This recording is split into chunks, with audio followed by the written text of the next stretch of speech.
देखो एक क्वेश्चन देखो, 2-3 क्वेश्चन और बचे हैं एनसीईआरटी के, फिर ख़त्म जी। क्या सर? 3-4 क्वेश्चन और बचे हैं, फिर ख़त्म जी। आज लास्ट है, परसों से पढ़ाएंगे इंटीग्रेशन।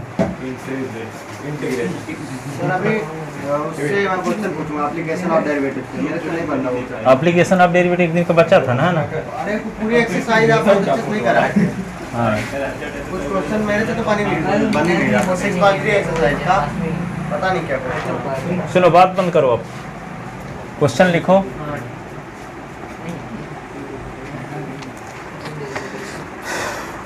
फंक्शन सो दैट, बात नहीं करोगे अब। F from R to R defined as, अभी कहाँ, defined as F x is equal to S की power 4 is neither 1 nor on to,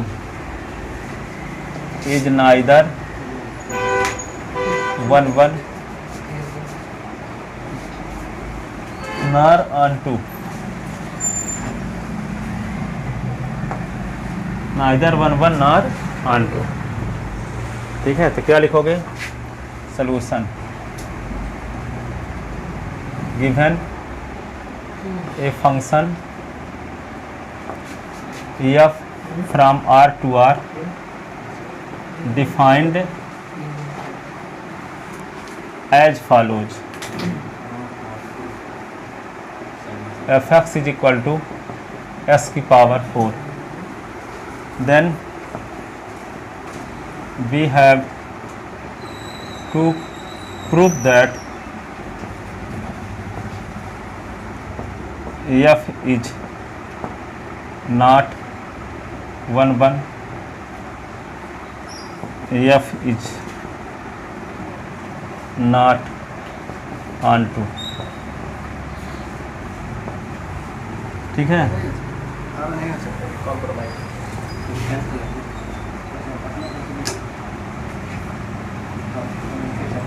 देखो test for 1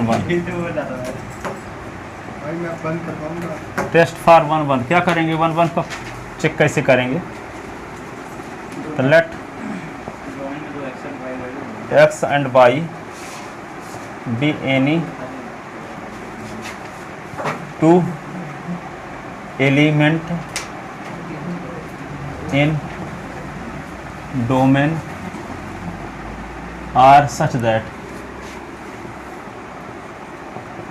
F x is equal to f y, तो x की power 4 is equal to y की power 4 by definition of f, definition of f. तो क्या होगा? X is equal to plus minus y, power जब even रहेगी तो हटाओगे तो प्लस माइनस बाई लगेगा, इवन नंबर कोई भी हो। ठीक है, तो since for f x is equal to f y we have to not get x is equal to y only, it means We do not get that.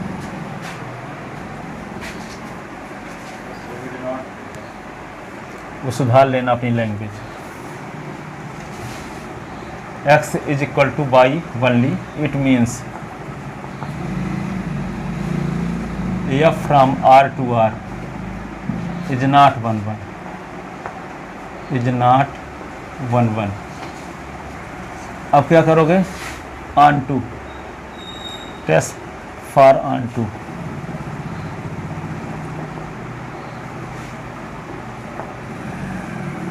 आच्छादक परीक्षण। तो क्या लिखेंगे? Let by be any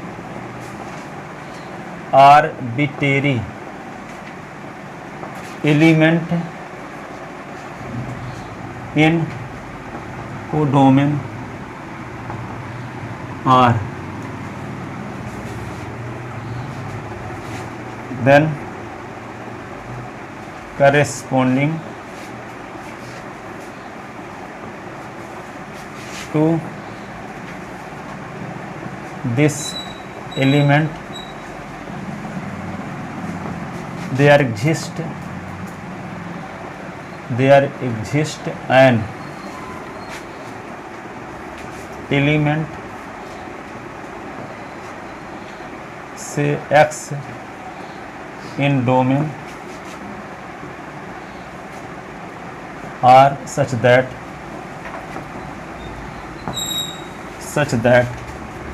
fx is equal to y, fx is equal to y, तो s की power 4 is equal to y, ठीक है ना।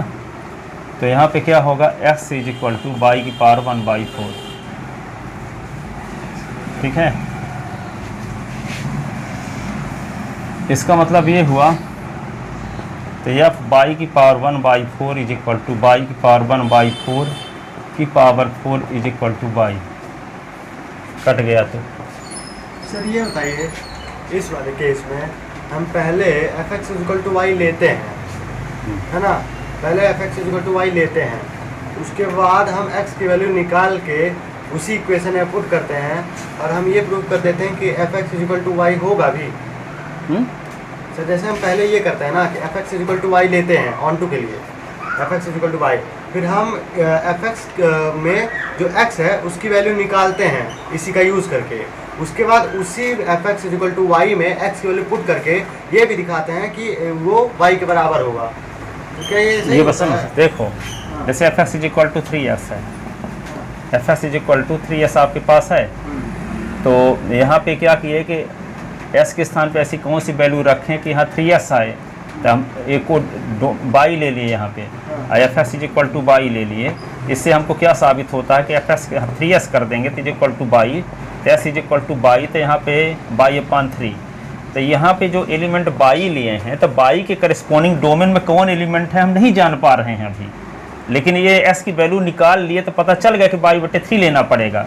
तो f में y/3 लेने का अर्थ ये हुआ कि यहाँ पे को डोमेन में ले लेते हैं 15, तो यहाँ 15/3 लेना पड़ेगा, 15/3 लेना पड़ेगा। इसके माध्यम से आपको ये पता चल जाता है कि को डोमेन का कोई एलिमेंट लेते हैं तो उसका प्री इमेज क्या होगा। वैसे कैसे जानोगे, अंदाज बस, ठीक है।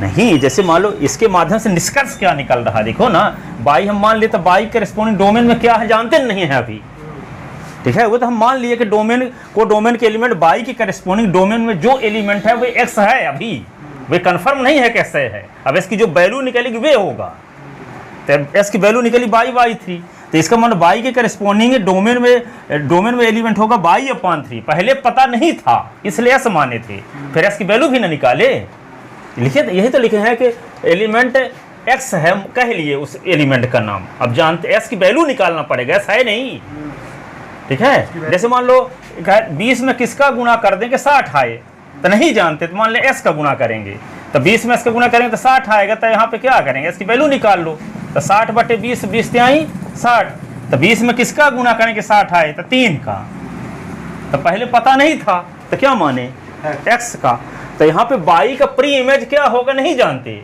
तब क्या मान लिए एक्स है, फिर एक्स की वैल्यू निकाले, तो इसकी वैल्यू आई y/3, इसका मतलब बाई का प्री इमेज एक्स नहीं है, y/3 है, y/3 है, ठीक है, इसलिए ऐसा करते हैं। अब यहाँ पे बाई का प्री इमेज क्या है, यदि सोच सकते तो डायरेक्ट लिख लो, तो लिखोगे कैसे, तो लिखो इस प्रकार का लैंग्वेज है, प्रैक्टिस कर लो तो पता चल जाएगा। बाई का प्री इमेज y की पावर 1/4 है, ठीक है, पर सब अभी ये इतने कन्फर्म नहीं हो गया, अभी व्याख्या करना है, डिस्कशन करना है। जैसे 2 लेते हैं तो 2 की पावर 1/4 मिलेगा, 2 का प्री इमेज, और 2 की पावर 4 क्या है, 2 की पावर 1/4।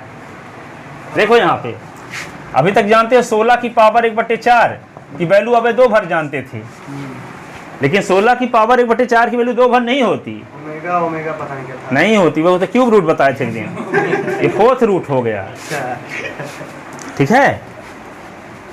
अब देखो इसी के साथ बता देते, क्योंकि आज एनसीईआरटी तब सब कोई पढ़ते नहीं, आजकल कोई इसका पढ़ने नहीं चाहता, ठीक है। तो देखो जैसे 1 की पावर 1/4 की वैल्यू क्या होगी हम जानते नहीं, क्या क्या होगी, है ना। तो 1 की पावर 1/4 की वैल्यू मान लो s मान लिए, ठीक है। तो 1 की पावर 1/4 तो s है, 1 का 4th रूट क्या है मान लिए x है।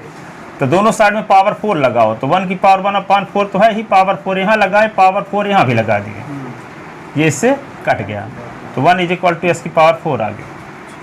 अब इसको उस साइड में ले जाओ, तो 1 = क्या होगा, s की पावर 4 - 1 = 0। इसी को क्या लिख सकते हो, s की पावर 4 - 1 = 0, तो इसको s² का स्क्वायर -1 का स्क्वायर = तो क्या हो जाएगा, एक बार x² + 1 और एक बार x² - 1 = 0। अब इसको क्या लिख सकते हो, x² - 1 ऐसे, और ये x² - 1 का स्क्वायर = 0, क्योंकि माइनस माइनस प्लस होगा तो वही आ जाएगा ना। पर ऐसा करने से क्या फ़ायदा हो, माइनस और -1 के स्थान पे आयोटा स्क्वायर लिख दो, और ये क्या होगा, s² - 1 का स्क्वायर = 0। फार्मूला लगा दो a² - b² का, तो एक बार क्या होगा, s + iota s minus iota, x + 1 s - 1 = 0। यहाँ पे क्या आएगा, s की वैल्यू माइनस आयोटा, s की वैल्यू आयोटा, s की वैल्यू क्या हुआ -1, s की वैल्यू 1, ठीक है। तो s की कितनी वैल्यू आई, 4। इसका मतलब क्या हुआ, 1 की पावर 1/4 बराबर s माने थे, तो s की वैल्यू 1 भी होगी, -1 भी होगी, 4th रूट आयोटा होगा और माइनस आयोटा होगा, तो 1 का 4th रूट ये होता है, ठीक है। अब आपको निकालना है मान लो 16 का 4th रूट, क्या निकालना है, 16 का। तो 16 को क्या लिख सकते हो, 16 × 1 की पावर 1/4, इसको लिखोगे 16 की पावर 1/4 और फिर 1 की पावर 1/4। तो 16 को क्या लिख सकते हो, 2 की पावर 4, 4 की पावर 1/4, ठीक है। अब ये 1 की पावर 1/4 ये है, 1 - 1 आयोटा माइनस आयोटा, ठीक है। ये कट गया तो 2 आ गया, अब 2 का अंदर मल्टीप्लाई करो तो 2 - 2 2 आयोटा और ये -2 आयोटा, ठीक है। तो यहाँ पे ये 16 का प्री इमेज क्या होगा, 16 की पावर 1/4, 16 का प्री इमेज क्या होगा, 16 की पावर 1/4, और 16 की पावर 1/4 की जो वैल्यू आती है, तो 2 रियल वैल्यू तो है लेकिन 2 कॉम्प्लेक्स है। तो ये डोमेन में कहाँ कंटेन है, 2 आयोटा - 2 आयोटा, ये कॉम्प्लेक्स नंबर है, रियल नंबर है, 2 अलग अलग सेट हो गए। ये नहीं कि कॉम्प्लेक्स नंबर भी रियल नंबर में कंटेन होती है। तो जो 16 का प्री इमेज होगा 16 की पावर 1/4 होगा, तो 16 की पावर 1/4 को डोमेन में कहाँ है। तो ये नहीं कह सकते कि 16 का प्री इमेज डोमेन में कंटेन है। 16 का प्री इमेज ये होगा 2 और -2, तो 2 तो हैं लेकिन ये वाले कहाँ हैं, ठीक है। जब यहाँ कॉम्प्लेक्स नंबर होता, कौन सा डोमेन कॉम्प्लेक्स नंबर होता, तब हो सकता था अनटू।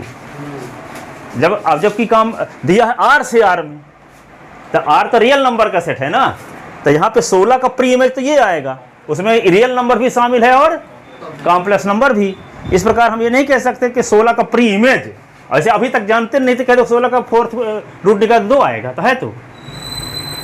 अब 4th रूट होता क्या क्या है, 4 होते हैं, तो 4 में 2 है, 2 नहीं है, 2 रियल रूट होते हैं, 2 कॉम्प्लेक्स रूट होते हैं, ठीक है। इकाई के 4th रूट में से 2 रियल होते हैं, 2 इमेजिनरी या कॉम्प्लेक्स, ठीक है। तक रियल वाले तो रियल नंबर में मिल जाएंगे, इमेजिनरी वाले कहाँ मिलेंगे, ठीक है। इसका मतलब क्या हुआ, 4 का जो 16 का प्री इमेज होंगे ये होंगे, तो ये कहाँ हैं, इसलिए हम ये कह सकते हैं कि 16 का प्री इमेज नहीं मिल रहा है। इसका मतलब को डोमेन के हर एक एलिमेंट का प्री इमेज डोमेन में नहीं है, और जब को डोमेन के हर एक एलिमेंट का प्री इमेज मिलता तब ना अनटू कहलाता है, हैं? ठीक है, समझ गए कि नहीं समझे, समझ गए। लेकिन क्या एनसीईआरटी में ऐसा निष्कर्ष देंगे, एनसीईआरटी के रेफरेंस से कौन निष्कर्ष देंगे, मतलब ऐसा आंसर वहाँ लिखना पड़ेगा, ये सब लिख दो तो और तो आपको देखने के लिए तरसेंगे भी। तो मतलब फिर मान लीजिए जो आप ये किए जो पूरा महीना आप पढ़े हो तो किसके माध्यम से दिखाओगे, आपका चेहरा थोड़ी वो देख सकते हैं। आप जो क्वालिटी यहाँ पढ़े हुए वही क्वालिटी वहाँ लिखित दिखाओगे तभी तो जान पाएंगे, ठीक है। अब वो दिखाओगे और लिखित के माध्यम से आपकी इमेज बन जाएगी। तो कहीं आप धोखे से गलती कर दिए, मान लो 5 के स्थान पे 15 लिख दिए, तो वहाँ नंबर फिर नहीं काटेंगे, क्योंकि इमेज बना लिए ऊपर, आप इम्प्रेस कर दिए, हर एक स्टेप का रीजन दिए हो, ठीक है। उनको पता चलवा दिए हो कि आप किस लेवल का पढ़े, ठीक है, तो छोटी छोटी गलती नहीं करेंगे। अब हम ऊपर शुरुआत में गलत कर दिए, छोटी चीज़ पता चला 8वीं लेवल की गलती कर दी, तो आपको स्टैंडर्ड पता चल गया किस लेवल के स्टूडेंट हो आपको। तो आधा एक नंबर काटेंगे तो कितने नंबर कट जाएंगे? बहुत नंबर, एक नंबर काट के तो खटिया खड़ी कर। हाँ, तो कहने का मतलब इसीलिए 4, 6, 10 क्वेश्चन हर एक की स्टेप का रीजन जानते हो, सब बगल में लिखते हुए करो शुरुआत में, तो इमेज आपकी छवि अच्छी बन गई उसके अंदर दिमाग में कि किस लेवल के स्टूडेंट हो। पहले में ना PhD करते रह जाओगे, जो बनता अच्छे से नहीं है तब भी उसी को काट काट के लिख रहे हो बार बार। लिख लिए ना, तो क्या लिखोगे?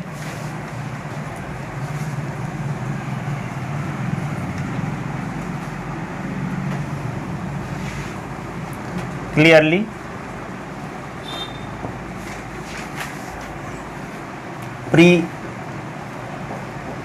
Pre image of 16 in codomain in domain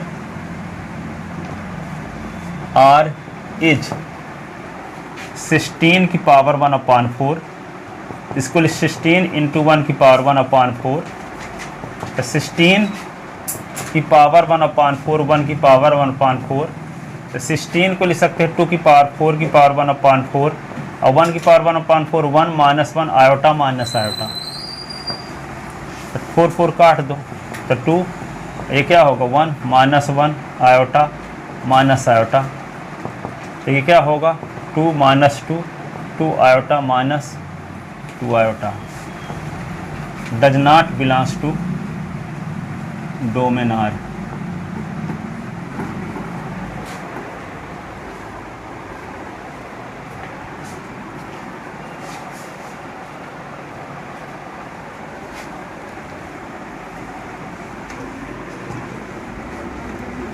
It means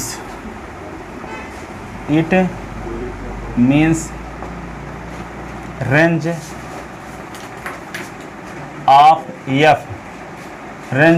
F is proper subset of codomain. Range of F is proper subset of codomain of F.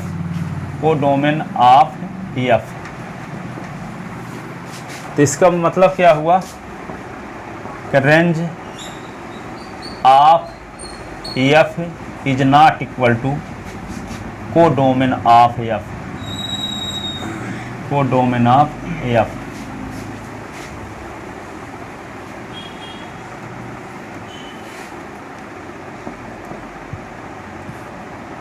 Hence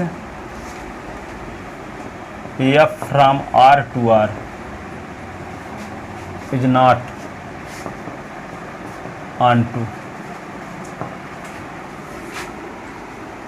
Thus F from R to R is neither 1 1 nor onto. Neither 1 1 nor onto. वैसे आपकी NCERT में या objective में question दिया, ठीक है। तो इसका सही आंसर कौन होगा? नाइदर 1 1 नॉर ऑनटू, ठीक है।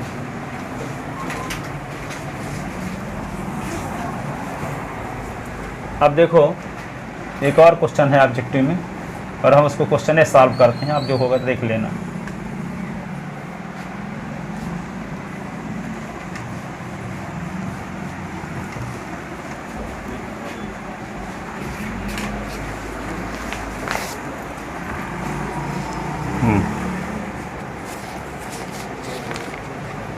तो उसमें आप ये भी दिखा सकते थे, जहाँ पे 1 1 दिखाए थे ना, तो यहाँ पे 2 ले लो और -2 ले लो, तो 2 का भी इमेज ये मान लो R है, ये R है, ये 16, 2 का ये -2 भी 16 से रिलेटेड होगा। 2 पे पावर 4 लगाओ तो क्या आएगा 16, और -2 में पावर 4 लगाओ तो 16, तो क्या हमें नहीं 1 होगा, इसलिए 1 1 नहीं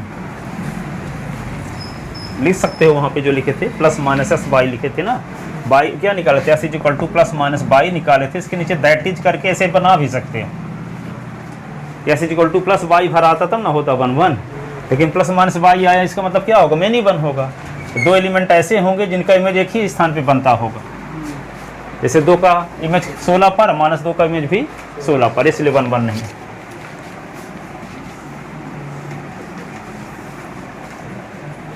अब देखो आगे एक क्वेश्चन और है।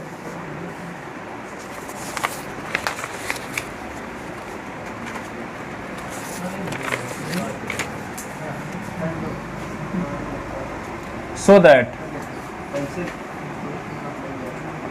f from R to R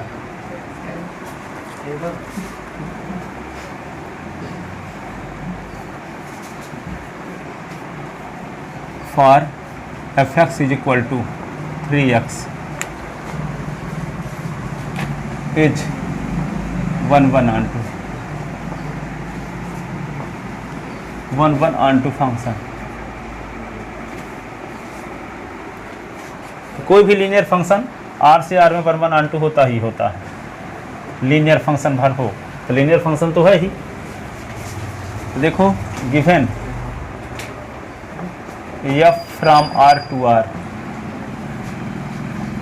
defined as follows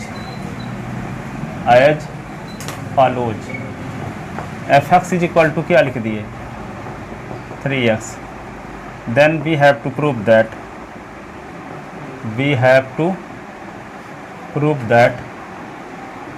f from R to R is bijective mapping।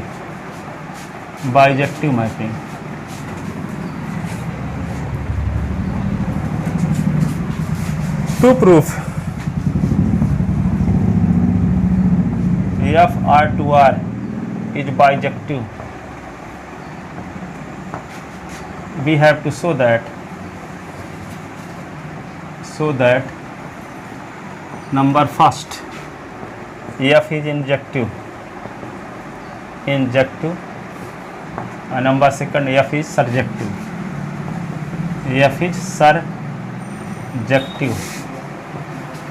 तो number first f is injective। तो क्या लिखेंगे late x and y be any two element in domain R such that fx is equal to fy, तो 3s is equal to 3y by definition of f। तो 3 3 cut गया, s is equal to y। तो क्या लिखोगे since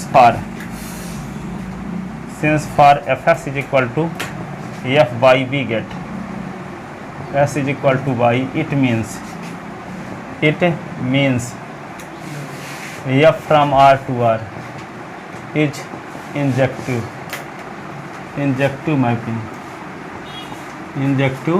mapping। अब क्या देखते हैं सर्जेक्टिव के लिए तो वही तरीका है, क्या ले लें let surjective.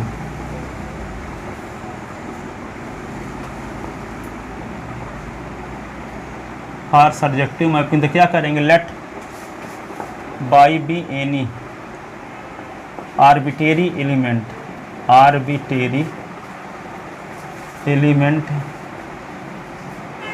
in let by be any arbitrary element in codomain R।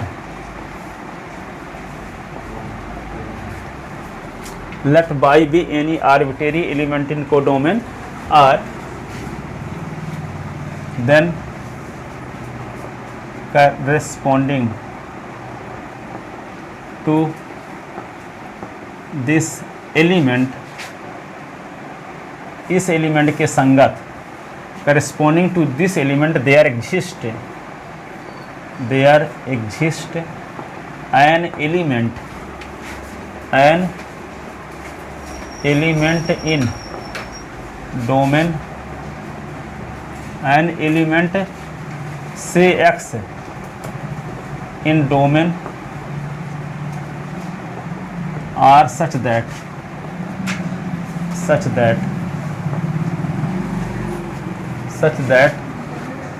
F x is equal to by.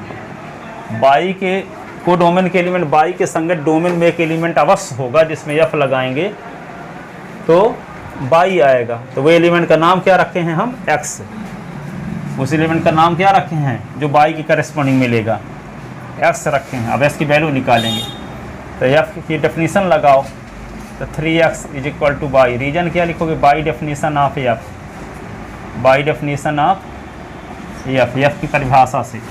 तो यहाँ पे क्या हुआ? s is equal to y upon 3, that is f y upon 3।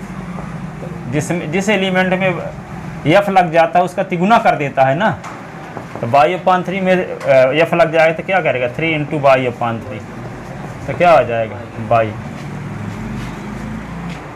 ठीक है ना।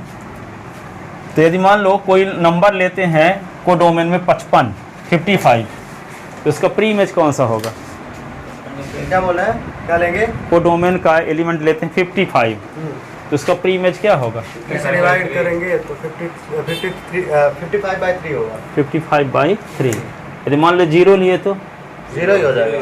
0 का प्री इमेज 0 अपान 3 करें तो 0 ही आएगा। अब मान लो 300 ले लिए तो 100 का इमेज होगा 300। ठीक है। तो ऐसा कौन सा एलिमेंट है को डोमेन में जिसका प्री इमेज नहीं मिलने वाला है? विचार के देखो। सबको मिलेगा। सबको मिलेगा ना। ये आर है ना। हाँ, तो इसमें तो सबको मिलेगा, पर इसके बाद इसके पहले वाले में कहाँ था? जबकि तो वहाँ भी आ रहा था सॉल्व करने से बाई। हाँ, वही मैं भी पूछने वाला था लेकिन नहीं पूछा। अरे तो बोल रहे हैं कि और तो जांच पड़ताल करके देख लो। वहाँ पे बाई की पावर 1/4 आ गया, तो यहाँ पे एफ लगाए तो बाई तो आ गया, फिर भी तो नहीं है आंटू वहाँ। तो उसका एग्जाम्पल देना है विरोधाभास का कि हाँ ऐसा नहीं है। भले वहाँ पे दिख रहा सच जैसे केस, पर सच है नहीं। क्यों कि सच नहीं है? उसका एग्जाम्पल दो, प्रस्तुत करो फिर।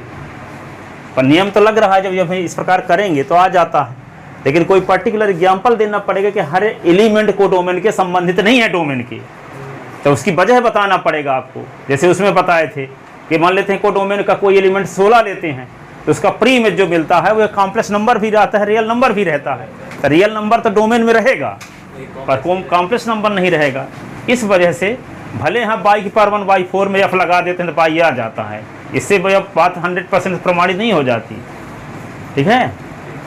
इसके अलावा भी जांच पड़ताल करना पड़ता। पहले तो सिंपल लीनियर कोई फंक्शन लेते हैं तो इसमें तो हो जाता है। जैसे यहाँ लीनियर फंक्शन लिए हैं कि नहीं लिए हैं? क्वाड्रेटिक फंक्शन नहीं है, लीनियर फंक्शन वेरिएबल की पावर एक्स है, लीनियर फंक्शन है। ठीक है। तो इसमें तो कन्फर्म पता है कि अब हर एक एलिमेंट का प्री इमेज मिलेगा ही। ठीक है। जब इसमें x² + 1 आ गया, x³ + 1 आ गया, तो इसका मतलब पूरी रियल नंबर नहीं होंगे, पॉजिटिव होगी। जैसे मान लो x² + 1 लेते तो x² + 1 तो इसमें पॉजिटिव नंबर को डोमेन के संबंधित रहेंगी। ठीक है। x² + 1 को सॉल्व करोगे तो कभी निगेटिव आएगा? x के स्थान पे कोई भी रियल नंबर रख के देखो ना। हम डोमेन का एक एलिमेंट -3 रखते हैं तो -3 का स्क्वायर + 1 तो क्या आएगा? 10 आएगा। और 3 का स्क्वायर कर देंगे और +1 तब भी 10 आएगा। एस की ऐसी कौन सी वैल्यू यहाँ रखें ताकि इसका माइनस में आए? प्लस में आएगा। इसका मतलब क्या है? को डोमेन की सिर्फ पॉजिटिव नंबर डोमेन के किसी न किसी एलिमेंट से रिलेटेड हैं। नेगेटिव नंबर का कोई प्री इमेज ही नहीं बन रहा है। तो ये वाला फंक्शन भी क्या है? ऑन टू नहीं है। ऑन टू नहीं है। ठीक है। 1 भी नहीं है। हाँ, 1 भी नहीं है, क्योंकि 1 रखेंगे तब भी, 2 रखेंगे तो 2 का स्क्वायर + 1 4 5 हो जाएगा। यही अभी देखे ना 10 वाला ही देख लीजिए। हाँ, 10 है। तो 3 और -3 दोनों 10 से रिलेटेड है, लेकिन ये 3 और -3 डिफरेंट एलिमेंट हैं पर इमेज सेम है दोनों का। ठीक है। इतने क्वेश्चन सब बताए हैं तब तो वैसे भी दिमाग चल जाएगा आपका। अब कोई ऐसा क्वेश्चन छोड़े ही नहीं कि जो छूट गया हो, सब एनसीईआरटी एक भी। ये ऑब्जेक्टिव वाले बता रहे हैं, जो ऑब्जेक्टिव वाले दिया उसको भी बता रहे हैं।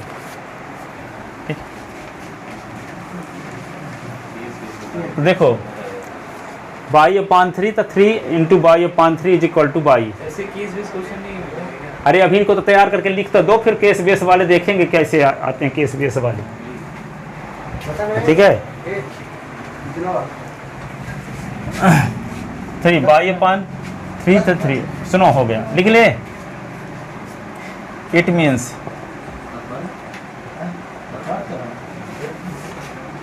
Means range of f codomain of F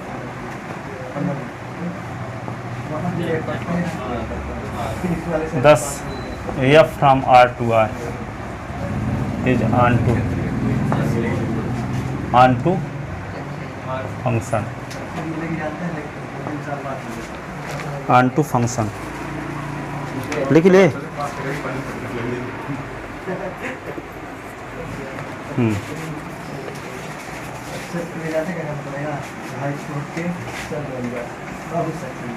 अगला क्वेश्चन देखो एक और,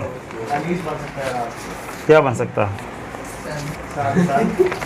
है? साधु संत। संत।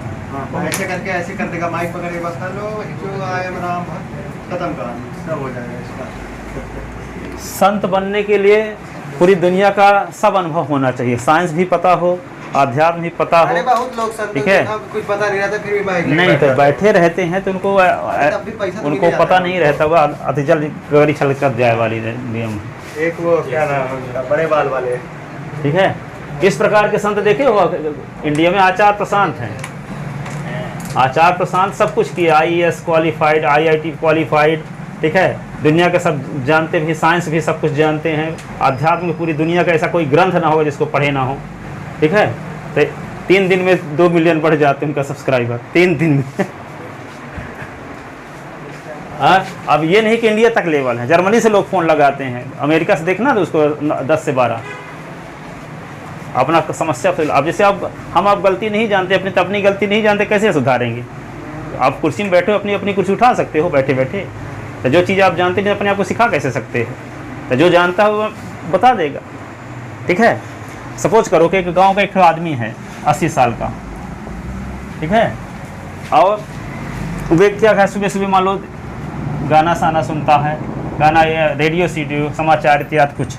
अब उसको ये बोलो, आप बोलो, जैसे आप कहे कि मेरी बात मानो, 1 घंटे रोज़ मेरी बात मानो और कहरा सीखो उस टाइम को जिस टाइम में गपशप करते हो, तो वो आपकी बात माने तो वे 1 साल या 2 साल के अंदर रामचरितमानस पढ़ना सीख जाएगा कि नहीं, कि हिंदी पढ़ना सीख जाएगा।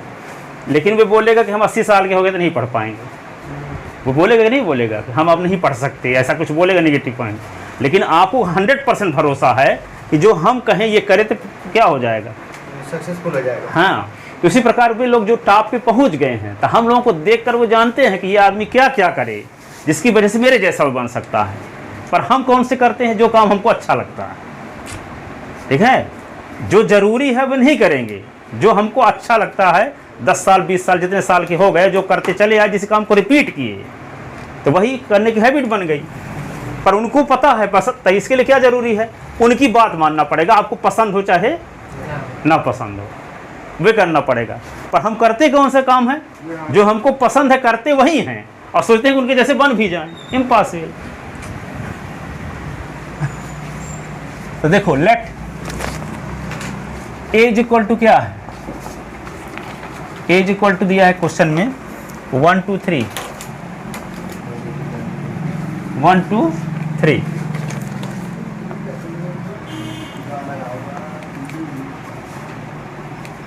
B इज इक्वल टू 4 5 6 7 4 5 6 7 ये, and let F is equal to 1 4 2 5 फिर क्या है 3 6 be a function from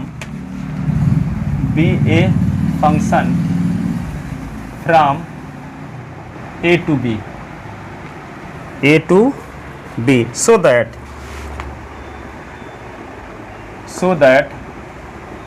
F is 1 1 F is 1 1 on to तो नहीं है ना, ये 1 1 भी दिखाने के लिए कहते हैं। ऑन टू नहीं है, 4 5 6 हाँ नहीं है, 4 5 6, 7 रिलेटेड ही नहीं है किसी से। इसलिए रेंज और कोडोमेन इक्वल है। देखो यहाँ पे डिफरेंट एलिमेंट के में डिफरेंट बन रहा है। जैसे मान लो यहाँ पे क्या है 1 2 3 1 2 3 और यहाँ पे क्या है 4 5 6 4 5 6 7, तो 1 4 से रिलेटेड है, 2 5 से रिलेटेड है, 3 6 से रिलेटेड है। तो डिफरेंट एलिमेंट के में डिफरेंट तो है, लेकिन को डोमेन का हर एक एलिमेंट डोमेन के किसी न किसी एलिमेंट से संबंधित नहीं है। अर्थात 7 का प्री इमेज नहीं मिल रहा है, इसलिए ऑन टू नहीं है और 1 1 है। ठीक है, ये हो गया ए और ये B.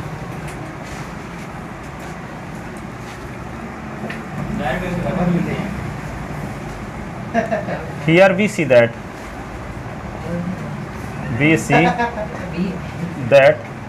f1 is equal to 4, f2 is equal to 5,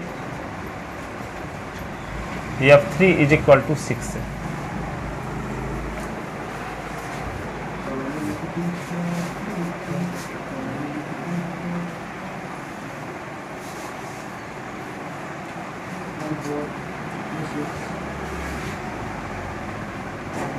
It means image of different element।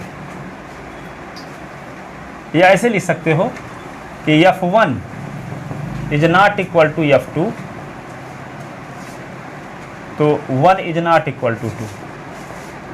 ऐसे दो एलिमेंट का इमेज बराबर ना हो तो प्री इमेज भी बराबर ना हो, इट मीन्स f is 1 1।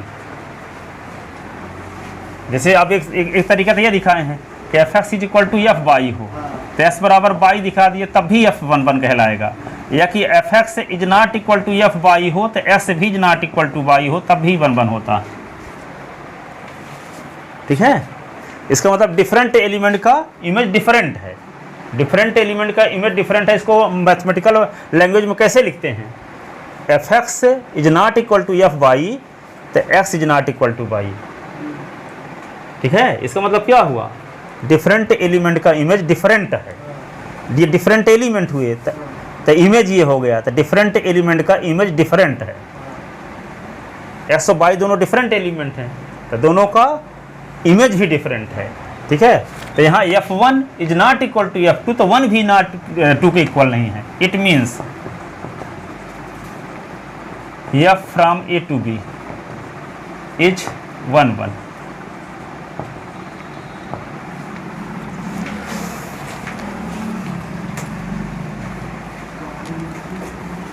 फिर f is not onto, तो क्या लिखोगे यहाँ पे, ये लिख दो कि 7 का प्री इमेज नहीं है डोमेन में, इसलिए f ऑन टू नहीं है। या क्या लिख सकते हो ऐसे, रेंज ऑफ f, देखो range of f is equal to क्या होगा 4 5 6 है, और codomain of f, codomain of f is equal to क्या है 4 5 6 7, 4 5 6 7। तो यहाँ range of f is proper subset of codomain of f, codomain of f। तो range of f is not equal to codomain of f। So f from a to b is not on to, is not on to। हो गया। वो बच्चों को कराएं क्या सुबह time वाला को? कौन वाला? सुबह आते हैं, सुबह आज आए नहीं थे कोई। तो ये वाला क्वेश्चन नहीं हुआ है तो देंगे उनको, उनकी यहाँ चिंता भी नहीं करते कि टेस्ट देने में आएंगे, आप लोगों के हिसाब से पेपर बनाएंगे। वालसी बच्चों के लिए तो आप लोगों की क्वालिटी क्यों लो करें हम उनके चलते।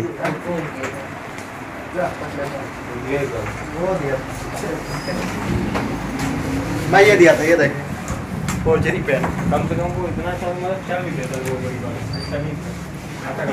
की सूरी देख सकता है।